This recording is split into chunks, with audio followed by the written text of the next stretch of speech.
ಇಡೀ ಕರ್ನಾಟಕ ನೋಡಾಕತೈತಿ ಈಗ DCC bank ಚುನಾವಣೆ. ಅದರಲ್ಲಿಯೂ DCC ಬ್ಯಾಂಕ್ ಕಿತ್ತಲು ಮತ್ತೆ ವಿದ್ಯುತ್ ಸಹಕಾರಿ ಸಂಘ ಹುಕ್ಕೇರಿ. ದೇಶದಾಗ ಸಹಕಾರಿ ರಂಗದಾಗ ವಿದ್ಯುತ್ ಇಲಾಖೆಯ ಪರ್ಯಾಯ ವ್ಯವಸ್ಥೆಯಾಗಿ ಸಹಕಾರಿ ರಂಗದಲ್ಲಿ ವಿದ್ಯುತ್ತನ್ನು ಪೂರೈಸಿದ ಸಂಸ್ಥೆ ಅಂದರೆ ಏಕೈಕ ಸಂಸ್ಥೆ ದಿವಂಗತ ಅಪ್ಪನಗೌಡ ಪಾಟೀಲ್ರ ನೆನೆಸ್ಬೇಕು. ಇವತ್ತು ನಾವು ಇತಿಹಾಸಗಳನ್ನು ಬಲ್ಲವರಾಗಬೇಕು, ಆದರೆ ಅವರ ಆತ್ಮಕ್ಕೆ ಇವತ್ತು ಶಾಂತಿ ಸಿಗಬೇಕು. ಆದರೆ ಅಲ್ಲಿ ಹುಕ್ಕೇರಿಯಲ್ಲಿ ಏನು ನಡೆದೈತಿ? ಇದು ಹುಕ್ಕೇರಿಯ ಚುನಾವಣೆಯೋ ಏನು ಬಲಾಬಲ ಪ್ರದರ್ಶನವೋ?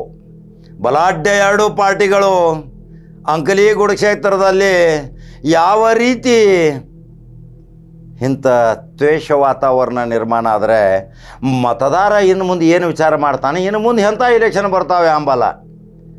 ಏನು ಇಲೆಕ್ಷನ್ ರೀ ಇವು? ಸೊಸೈಟಿ ಇಲೆಕ್ಷನು, ಗ್ರಾಮ panchayat election, taluk panchayat election, sugar factory ಇಲೆಕ್ಷನ್ಗಳು ಈ ರೀತಿ ಪೈಪೋಟಿಗೆ ಇಳಿದ್ರೆ ಇನ್ನು ಸಾರ್ವತ್ರಿಕ ಚುನಾವಣೆ ಮತ್ತು ಲೋಕಸಭಾ ಮತ್ತು ವಿಧಾನಸಭಾ ಚುನಾವಣೆಗಳು ಹೆಂಗೆ ಹೋಗುತ್ತಾವ? ಇದ್ರಾಗ ರಮೇಶ್ ಕತ್ತಿಯವರು ಹಿಂದೆ ಬಿದ್ದಿಲ್ಲ, ಜಾರಕಿಹೊಳಿ ಕಂಪ್ನಿನೂ ಹಿಂದೆ ಬಿದ್ದಿಲ್ಲ. ಅವರು ತಮ್ಮ ತಯಾರಿ ಮಾಡಾಕತ್ತಾರ, ಇವರು ತಮ್ಮ ತಯಾರಿ ಮಾಡಾಕತ್ತಾರ. ಇನ್ನು ಕಾದಾಟಕ್ಕೆ ಇಳಿದಾವು ಇವು ಎರಡೂ ಬಲಾಢ್ಯ ಟಗರುಗಳು. ಹಂಗಾದ್ರೆ ಫಲಿತಾಂಶ ಬೇಕಲ್ರಿ? ಜನರ ಅವಲೋಕನ ಏನೈತಿ, ಜನರ ಸಿದ್ಧಾಂತ ಏನೈತಿ? ನಮ್ಮ ತಾಲೂಕಿನಲ್ಲಿ ನಾವು ಶಾಂತ ರೀತಿಯಿಂದ ಬದುಕಬೇಕು, ನಮ್ಮ ಸಂಸ್ಥೆಗಳನ್ನು ಇನ್ನುಳಿದ ತಾಲೂಕಿದವರಿಗೆ ಕೊಡಬಾರದು ಅನ್ನುವುದು ಕತ್ತಿ ಸಹೋದರರು ಮತ್ತು ಕತ್ತಿಯವರ ಕಂಪನಿಯವರ ಒಂದು ಅಭಿಪ್ರಾಯ. ಆದರೆ ಪ್ರಜಾಪ್ರಭುತ್ವ ಐತಿ ದೇಶದಲ್ಲಿ, ಎಲ್ಲೋ ಹೋಗ್ಬೋದು, ಎಲ್ಲೋ ಬರ್ಬೋದು, ಎಲ್ಲೋ ಹೋಗಿ ನಿಂತ್ಕೋಬೋದು. ನಾವು ಹುಕ್ಕೇರಿ ತಾಲೂಕಿನವರ ಹೋಟಿಂಗ, ನಮ್ಮದು ಇಲ್ಲೇ ಹೋಟ್ ಐತಿ ಅಂತಾರ ಜಾರಕಿಹೊಳಿ ಆ್ಯಂಡ್ ಕಂಪನಿ. ಅಂದರೆ ಇದು ಯಾವ ತಾರಕಕ್ಕೆ ಹೋಗುವುದು ಚುನಾವಣೆ? ಈ ಚುನಾವಣೆಗಳು ಇಂಥ ಬಲಾಢ್ಯ ಶಕ್ತಿಯೊಂದಿಗೆ ಪ್ರದರ್ಶನ ಮಾಡಿದರೆ ಇನ್ನು ಸಂಸ್ಥೆಗಳ ಪರಿಸ್ಥಿತಿ ಏನು? ಈಗ ನೋಡ್ರಿ, ಅಂಕಲಿಗೂಡು ಕ್ಷೇತ್ರದಲ್ಲಿ ಒಂದು ಈ PKPS ಸೊಸೈಟಿಯ ಅಲ್ಲಿ ಇರುವಂಥ ಬೆಂಬಲಿಗರ ಮೇಲೆ ಯಾವ ರೀತಿ ಹಲ್ಲೆಗಳು ಸಹಿತ ಆಗಾಕತ್ತಾವ. ಇದು ಸಮಾಜಕ್ಕೆ ಒಳ್ಳೆಯ ದಾರಿಯಲ್ಲ, ಇದು ಒಳ್ಳೆಯ ಸಂತೋಷದ ಸುದ್ದಿನೂ ಸಹಿತ ಅಲ್ಲ.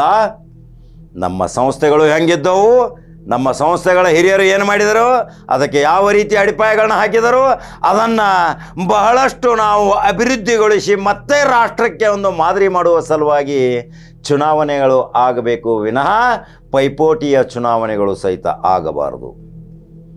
ಜನರ ಒಲವು ಯಾರ ಕಡೆ ಐತಿ? ಜನಾಭಿಪ್ರಾಯವೇ ಜನತಾ ನ್ಯಾಯಾಲಯದಲ್ಲಿ ತೀರ್ಮಾನ ಆಗೋದು. ಯಾಕೆ ಇಷ್ಟೊಂದು ಪೈಪೋಟಿ?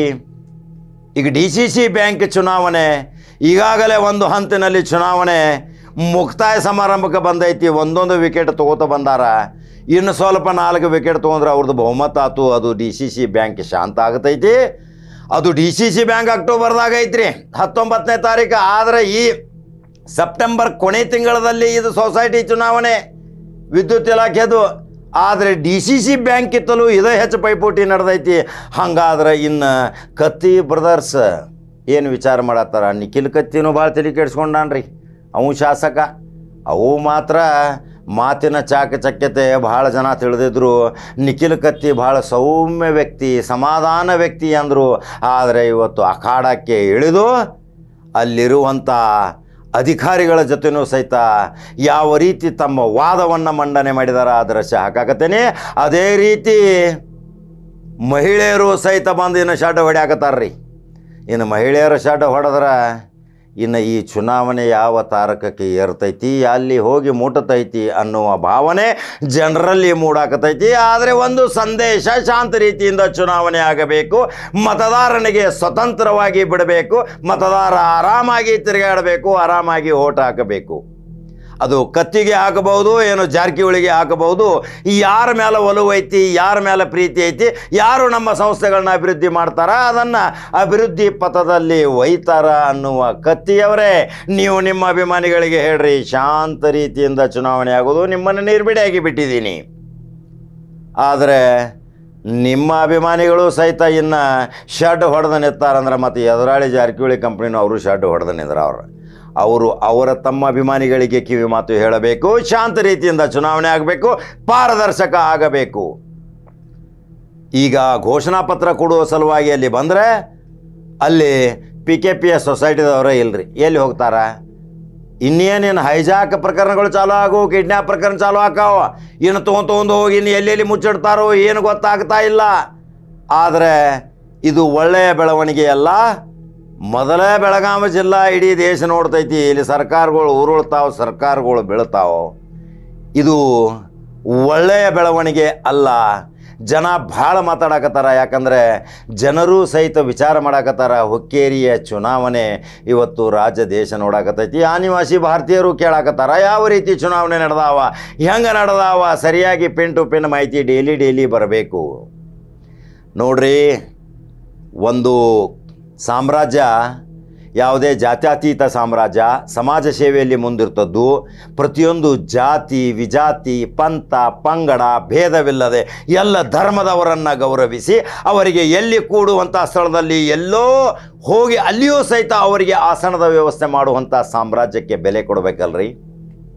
ಕೆಲವರು ಇರ್ತಾರ್ರಿ, ನೋಡಿಲ್ಲ ನೀವು, ಇನ್ನೂ ಹಳ್ಳ್ಯಾಗ ಕೆಲವು ಕಡೆ ಐತಿ ಪದ್ಧತಿ, ಅವ್ರು ಬಂದ್ರೆ ಅಲ್ಲಿ ಕೊಂಡ್ಬೇಕು, ಇವ್ರು ಬಂದ್ರೆ ಇಲ್ಲಿ ಕೊಂಡ್ಬೇಕು. ಇವೆಲ್ಲ ಪದ್ಧತಿ ಈ ಸಾಮ್ರಾಜ್ಯ ಹತ್ರ ಇಲ್ಲ. ಆ ಸಾಮ್ರಾಜ್ಯ ಅದು ಇವತ್ತು ದೇಶ ನೋಡಾಕತ್ತೈತಿ. ಕಲೆಯಲ್ಲಿ ಇರ್ಬೋದು, ಮನರಂಜನೆಯಲ್ಲಿ ಇರ್ಬೋದು, ಮತ್ತು ಕ್ರೀಡೆಯಲ್ಲಿ ಇರ್ಬೋದು, ಸಾಮಾಜಿಕ ಚಟುವಟಿಕೆಯಲ್ಲಿ, ರಾಜಕೀಯ ರಂಗ, ಆರ್ಥಿಕ ರಂಗ, ಪ್ರತಿಯೊಂದು ರಂಗದಲ್ಲಿ ತನ್ನದೇ ಆದಂಥ ಒಂದು ಛಾಪ ಮೂಡಿಸಿದಂಥ, ಅನೇಕರಿಗೆ ಸಾಂತ್ವನ ಮತ್ತು ಸಹಾಯ ಮಾಡಿದಂಥ ಸಾಮ್ರಾಜ್ಯ ಇವತ್ತು ಹುಕ್ಕೇರಿ ಅಖಾಡಕ್ಕೆ ಇಳ್ದೈತೆ ಅಂದಮೇಲೆ ಈ ಚುನಾವಣೆ ಗರಂ ಆಗೈತಿ. ಆ ಸಾಮ್ರಾಜ್ಯ ಈ ಚುನಾವಣೆ ಅಖಾಡಕ್ಕೆ ಇಳಿತಿರ್ಕಿಲ್ಲ ಅಂದ್ರೆ ಅಲ್ಲಿ ಯಾರೂ ಏನೂ ಮಾಡ್ತಿರ್ಕಿಲ್ಲ. ಅದು 30 ವರ್ಷದ ಹಳೆ ವೈಷಮ್ಯ. AB ಪಾಟೀಲರು ಮಾತ್ರ ಯಾಕೋ ಈಗ 2 ದಿವಸ ಆತ ಕಾಣುವಾರು. ಏನು ಈ 30 ವರ್ಷದ ವೈಷಮ್ಯ ಏನು ಇವರು ಬಂದು ಇಲ್ಲಿ ಹೆಚ್ಚು ಹೋಗಿಬಿಟ್ರು ಅದು ಗೊತ್ತಾಗ್ವಾತು. ಇನ್ನು AB ಪಾಟೀಲರು ಹಿರಿಯ ರಾಜಕಾರಣಿ, ಅವರ ಮಾರ್ಗದರ್ಶನ ಬೇಕಾಗಿತ್ತು. ಅವರು ಬಂದು ಇನ್ನು ಪ್ರತಿ ಹಳ್ಳಿ ತಿರುಗಾಡಬೇಕು, ತಿಳಿ ಹೇಳಬೇಕು, ಸಮಾಧಾನದಿಂದ ಚುನಾವಣೆ ಮಾಡೋಣ, ಪಾರದರ್ಶಕ ಮಾಡೋಣ, ಸತ್ಯವಾಗಿ ಮಾಡೋಣ, ದಿವಂಗತ ಅಪ್ಪನಗೌಡ ಪಾಟೀಲರ ಹೆಸರು ತರೋಣ, ಇವೆಲ್ಲ ವಿಚಾರ ಮಾಡ್ಬೇಕಲ್ರಿ. ಹುಕ್ಕೇರಿ ಜನ ಯಾವಾಗಲೂ ಪುಣ್ಯವಂತರು, ಶಾಂತರು, ಯಾವುದೇ ರೀತಿಯ ಅಹಿತಕರ ಘಟನೆ ಮಾಡಲಾರದಂಥ ಒಳ್ಳೆಯ ಹೆಸರುವಾಸಿಯಾದಂಥ ಹುಕ್ಕೇರಿ ತಾಲೂಕಿನ ಮಹಾಜನತೆ. ಎಷ್ಟೋ ಚುನಾವಣೆಗಳನ್ನು ಮಾಡಿದಿರಿ, 8 ಸಾರಿ ಶಾಸಕರನ್ನು ಮಾಡಿದಿರಿ, ಮಂತ್ರಿಗಳನ್ನಾಗಿ ಮಾಡಿದಿರಿ, ಲೋಕಸಭಾ ಸದಸ್ಯರನ್ನಾಗಿ ಮಾಡಿದಿರಿ. ಹುಕ್ಕೇರಿ ಇವತ್ತು ದೇಶ ನೋಡ್ತಿತ್ತು. ಅದೇ ಲೋಕಸಭಾದಿಂದ ಸತತ ಮಂತ್ರಿ ಆಗ್ತಿದ್ರು ಶಂಕರಾನಂದ ಸಾಹೇಬರು. ಆ ಕ್ಷೇತ್ರಕ್ಕೆ ಒಂದು ಬೆಲೆ ಐತಿ, ಆ ಕ್ಷೇತ್ರಕ್ಕೆ ಒಂದು ಗತ್ತೈತಿ, ಒಂದು ತಾಕತ್ತೈತಿ, ಒಂದು ಶಕ್ತಿ ಐತಿ. ಆ ಬಲಾಢ್ಯ ಕುಟುಂಬಗಳಿಗೂ ಸಹಿತ ಹಿನ್ನೆಲೆಗಳದಾವ. ಇದೇ ರಮೇಶ್ ಕತ್ತಿ ಮತ್ತು ಉಮೇಶ್ ಕತ್ತಿ, ದಿವಂಗತ ವಿಶ್ವನಾಥ ಕತ್ತಿ ಅವರು ಅನೇಕ ಸಹಪಾಠಿಗಳೊಂದಿಗೆ ಅನೇಕ ಸಂಘ ಸಂಸ್ಥೆಗಳನ್ನು ಕಟ್ಟಿ ಹೆಮ್ಮರವಾಗಿ ಬೆಳೆಸಿದಾರ. ಆ ಹೆಮ್ಮರವಾಗಿ ಬೆಳೆಸಿದಂಥ ಸಂಸ್ಥೆಗಳಿಗೆ ಇವತ್ತು ಚುನಾವಣೆಗಳು ನಡೆದಾವ. ಅದೇ ರೀತಿ ಈ ಜಾರಕಿಹೊಳಿ ಕುಟುಂಬ ಸಹಿತ ಅನೇಕ ಸಂಸ್ಥೆಗಳನ್ನು ಬೆಳೆಸಿ ಇವತ್ತು ಈ ಎತ್ತರಕ್ಕೆ ಹೋಗಿದಾರ. ಇನ್ನು ಇದೇ 2 ಗುಂಪುಗಳ ನಡುವೆ ಕಾದಾಟ ಆದರೆ ಜನ ಈ ಕಡೆ ಹೋಗಬೇಕು, ಆ ಕಡೆ ಹೋಗಬೇಕು, ಮೀನಾಮೇಷ ಎನ್ಸಾಕತ್ತಾರ್ರಿ. ಎಲ್ಲಿ ಹಗಲಿ ಅವ್ರ ಜೋಡೆ, ರಾತ್ರಿ ಇವ್ರ ಜೋಡೆ ಇವು ಏನು ನಡೀತಾವ. ಅದರ ಸಲುವಾಗಿ ಶಾಂತ ರೀತಿಯಿಂದ ಚುನಾವಣೆ ಮಾಡಿರಿ. ಆ ಸೊಸೈಟಿ ಇವತ್ತಿರ್ಬೋದು, ಬಿಡ್ಬೋದು, ಮತ್ತೊಬ್ಬರ ಹತ್ರ ಹೋಗ್ಬೋದು, ಆದರೆ ನಿಮ್ಮ ಮನಸ್ಸುಗಳು ಸಹಿತ ಬೇರ್ಪಡೆ ಆಗಬಾರ್ದು. ಒಮ್ಮನಸ್ಸಿನಿಂದ, ಒಮ್ಮತದಿಂದ, ಸೌಹಾರ್ದತೆಯಿಂದ, ಪ್ರೀತಿಯಿಂದ, ವಿಶ್ವಾಸದಿಂದ ಈ ಚುನಾವಣೆಗಳನ್ನು ಮಾಡಿರಿ. ಬಾಲಚಂದ್ರ ಜಾರಕಿಹೊಳಿ ಹೆಂಗೆ ಮಾಡ್ತಾರೆ ನೋಡ್ರಿ. ಒಂದು ರೌಂಡ್ ಹೊಡೆದ್ರೆ ಒಂದ ವಿರೋಧ, ಈ ಕಡೆ ಹೋದ್ರೆ ವಿರೋಧ, ಈ ಕಡೆ ಹೋದ್ರೆ ವಿರೋಧ. ಇನ್ನು ಈ ಹುಕ್ಕೇರಿಗೂ ಬರ್ತಾರೆ. ಹುಕ್ಕೇರಿಗೆ ಬಂದ ತಕ್ಷಣ ಇನ್ನು ಅಲ್ಲಿಯೂ ವಿರೋಧ ಚಾಲು ಆಕಾವ, ಇದೇ ಸೊಸೈಟಿಗೆನ ವಿರೋಧ ಚಾಲು ಆಕಾವ. ಆಮೇಲೆ DCC ಬ್ಯಾಂಕ್ ನೋಡಕ್ಕೆ ಬರ್ತೈತಿ. DCC ಬ್ಯಾಂಕ್ ಈಗಾಗಲೇ ಅವರು ಬಹುಮತ ತೊಗೊಂಡಾರ. ಈ ಸೊಸೈಟಿನೂ ಸಹಿತ ಅವರು ಬಂದ ಮೇಲೆ ಇನ್ನು ನಿಖಿಲ್ ಕತ್ತಿಯವರು ಒಂದು ಮಾತಂದರು, ಆ್ಯಕ್ಟರ್ಗಳು ಬಂದಾರ, ಪ್ರೊಡ್ಯೂಸರ್ ಬಂದಿಲ್ಲ, ಡೈರೆಕ್ಟರ್ಗಳು ಬಂದಿಲ್ಲ. ಪ್ರೊಡ್ಯೂಸರ್ ಡೈರೆಕ್ಟರ್ಗಳು ಬರುವ ಸಲುವಾಗಿ ತಯಾರಿ ಮಾಡಾಕತ್ತಾರ, ಇನ್ನು ಅಖಾಡಕ್ಕೆ ಇಳಿತಾರೆ. ನಿಖಿಲ್ ಕತ್ತಿಯವರೇ, ನೀವು ಸಹಿತ ನಿಮ್ಮ ಗುಡುಗು ಸಹಿತ ಇವತ್ತು ನಾವು ಕೇಳಿದ್ದೀವಿ. ನೀವು ರಾಜಕೀಯ ರಂಗದಲ್ಲಿ ಈಗ ಇನ್ನೂ ಯುವಕರದಿರಿ, ಭಾಳ ಚಂದ ಮಾತಾಡಕತ್ತೀರಿ. ಇದೇ ರೀತಿ ಜನರ ಸಂಪರ್ಕ ಒಳ್ಳೇದಿಟ್ಕೊಂಡ್ರೆ ಭವಿಷ್ಯ ನಿಮಗೂ ಉಜ್ವಲ ಐತಿ. ನಿಖಿಲ್ ಕತ್ತಿ, ರಮೇಶ್ ಕತ್ತಿ, ಪೃಥ್ವಿ, ನೀವು ಎಲ್ಲರೂ ಕೂಡಿ ಈ ಚುನಾವಣೆ ನಿಮ್ಮ ಪ್ರತಿಷ್ಠೆಯ ಪ್ರಶ್ನೆಯಾಗಿ ಉಳಿಸ್ಕೊಂಡಿರಿ. ಆ ಪ್ರತಿಷ್ಠೆಯ ಪ್ರಶ್ನೆ ಕತ್ತಿಗೆ ಸಿಗುತ್ತೋ ಜಾರಕಿಹೊಳಿಗೆ ಸಿಗುತ್ತೋ ಇನ್ನು ಮತದಾರ ನಿರ್ಣಯ ಮಾಡಬೇಕು, ಕಾದು ನೋಡಬೇಕು. ಹಂಗಾದ್ರೆ ಆ 2 ವಿಡಿಯೋ ಹಾಕಾಕತ್ತೀನಿ. ಅಂಕಲಿಗುಡು ಕ್ಷೇತ್ರದಲ್ಲಿ ಏನು ನಡೀತು ಘಟನೆ, ಮಹಿಳೆ ನೋಡ್ರಿ ಒಬ್ಬಳು ಬಂದು ಶೆಡ್ ಹೊಡ್ಯಾಕತ್ತಾಳ, ಅದು ನೋಡ್ರಿ. ಇನ್ನು ಅಖಾಡ ತಯಾರದು, ಇನ್ನು ಸ್ಟಾರ್ಟ್ ಆಗೋದು. ಸೇನಾಪತಿ, ಮಹಾದಂಡ ನಾಯಕ ಅನೇಕ ಸಹಪಾಠಿಗಳು, ಬೆಂಬಲಿಗರು ಅನೇಕರು ಏನು ಹುಕ್ಕೇರಿಗೆ ಬರೋವ್ರಿ. ಏನು ಹುಕ್ಕೇರಿ ರಂಗಾಗೋದು, ಹುಕ್ಕೇರಿ ನೋಡುವಂಗಾಗೋದು. ಇದು ಪ್ರತಿಷ್ಠೆಯ ಪ್ರಶ್ನೆ 2 ಕುಟುಂಬಕ್ಕೆ, ಕತ್ತಿ ಕುಟುಂಬಕ್ಕೆ ಮತ್ತು ಜಾರಕಿಹೊಳಿ ಕುಟುಂಬಕ್ಕೆ. ಯಾರು ಗೆಲ್ತಾರೆ ಯಾರು ಸೋಲ್ತಾರೆ ಇನ್ನು ಕಾದು ನೋಡಬೇಕು. ಇನ್ನು ಟೈಮ್ ಭಾಳ ಐತಿ. ಇನ್ನೂ ನನ್ನ 2-3 ಎಪಿಸೋಡ್ಗಳು ಬರ್ತಾವ. ನಿರ್ದಿಷ್ಟವಾದ ಮಾಹಿತಿ ಕೊಡ್ತೇನೆ ಅಂತೇಳಿ ಹೇಳಿದ್ದೀನಿ. ಖಡಕ ಜವಾರಿ ಕಾಕ ಯಾವಾಗಲೂ ಸತ್ಯ ಹೇಳ್ತಾನೆ. ನೀವು ಹೇಳ್ತೀರಿ ನೀ ಅವ್ರ ಪರವಾಗ್ಯದಿ ಇವ್ರ ಪರವಾಗ್ಯದಿ, ನಾವು ಯಾರ ಪರವಾಗಿಲ್ಲ. ಸತ್ಯಾಂಶ ಹೇಳ್ತೀನಿ. ಯಾರು ಸಮಾಜಕ್ಕೆ ಸೇವೆ ಮುಡಿಪಾಗಿ ಇಟ್ಟಾರ, ಸಮಾಜ ಸೇವೆಗೆ ಆ ಕುಟುಂಬವನ್ನೇ ಮುಡಿಪಾಗಿ ಇಟ್ಟಾರ, ಮಕ್ಕಳು ಮರಿಮಕ್ಕಳು ಸಹಿತ ಎಲ್ಲವೂ ಸಮಾಜ ಸೇವೆ ಮಾಡಾಕತ್ತಾವ. ಇಲ್ದ ಇರ್ಲಿಕ್ಕಂದ್ರೆ ಪಾರ್ಲಿಮೆಂಟ್ ಪ್ರವೇಶ ಮಾಡ್ತೀರೇನ್ರಿ ಸಣ್ಣ ವಯಸ್ಸಿನಾಗ? ಇವೆಲ್ಲ ವಿಚಾರ ಮಾಡಬೇಕು. ಆ ಸಮಾಜ ಆ ಕುಟುಂಬಕ್ಕೆ ಒಂದು ಬೆಲೆ ಕೊಡ್ತೈತಿ. ಆ ಸಮಾಜವೇ ಆ ಕುಟುಂಬವನ್ನು ಇವತ್ತು ಈ ಮಹತ್ತರವಾದ ಎತ್ತರಕ್ಕೆ ತಂದಿಟ್ಟಿದ್ದು ಯಾರು? ನಾವು ನೀವುಗಳೇ. ಹಾಗಾದರೆ ಯೂಟ್ಯೂಬ್ದಾಗ ಬಟನ್ ನೋಡ್ರಿ, ಖಡಕ ಜವಾರಿ ಕಾಕ ಅಂದ್. DCC ಬ್ಯಾಂಕಿನ ರಣರಂಗೆ ಇರೋದು, DCC ಬ್ಯಾಂಕ್ನಾಗ ಇನ್ನೂ ವಿರೋಧ ಹಾಕಾವ. ಇನ್ನೂ ಮಾಹಿತಿಗಳು ಕೊಡ್ಕೊತ ಹೋಗ್ಕನ. ನೀವು ಫಾಲೋ ಮಾಡ್ಕೊತ ಹೋಗ್ರಿ, ಲೈಕ್ ಮತ್ತು ಶೇರ್ ಮಾಡಿರಿ, ಅನಿಸಿಕೆಗಳನ್ನ ಹಾಕಿರಿ. ಕೆಟ್ಟ ಕಮೆಂಟ್ ಹಾಕಿರ್ನೂ ಒಳ್ಳೇದನ ಸ್ವಾಗತ ಮಾಡ್ತೀನಿ. ಒಳ್ಳೆಯವ್ರು ಇರ್ತಾರೆ, ಕೆಟ್ಟದ್ರಿ. ಅಂಥ ಮಹಾತ್ಮರನ್ನ ಬಿಟ್ಟಿಲ್ಲ, ನನ್ನೇನು ಬಿಡ್ತೀರಿಪ್ಪ. ಚಿಂಗಮ್ ಗತೆ ಜಗ್ಗ ಅವ್ರನ್ನ. ಹಂಗಾದ್ರೆ ಮತ್ತೊಂದು ಸುದ್ದಿ ಹಂಗೆ ಬರಲಿ. ನಮಸ್ಕಾರ.